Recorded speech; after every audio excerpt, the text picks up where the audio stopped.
The High Court has temporarily halted the intended closure of Dadaab and Kakuma refugee camps by the government of Kenya. The application by former presidential aspirant Peter Solomon Gishira was granted hot on the heels of fresh demands by Interior Cabinet Secretary Fred Matiang'i to the United Nations High Commission on Refugees to give timelines on when they intend to repatriate refugees and close down the two camps.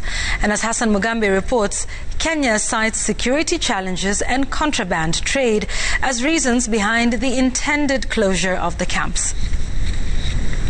Closure was imminent for Kakuma and Dadaab refugee camps housing more than 500,000 refugees from war-torn countries. The High Court has, however, put brakes on the intended move following an application by former presidential candidate Solomon Peter Gishira. In his application, certified urgent, Gishira argues that the directive to shut down the two camps violates the Constitution of Kenya, international laws and treaties regarding protection of refugees' rights, and is therefore null and void. The matter will be mentioned on the 13th of this month.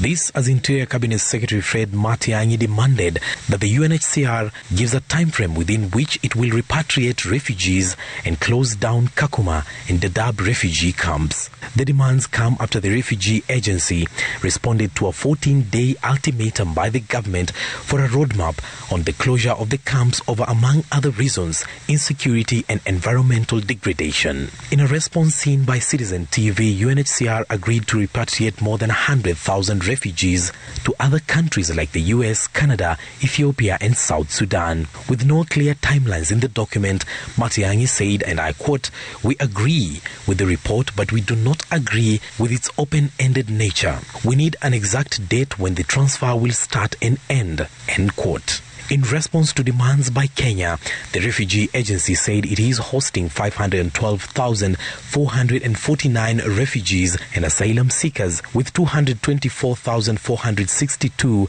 housed at the Dadaab refugee camp, while 206,458 are housed at Kakuma and Kolbeye settlement and 81,574 in urban areas. On his part, Interior PS Karanja Kibicho said an honest question is why some citizens of peaceful nations are still in those camps, yet there are people that can walk freely. Kenya is citing national security threats posed by some refugees, including past terror attacks that have been linked to accomplices of the Somalia-based Al-Shabaab militant group within the camps.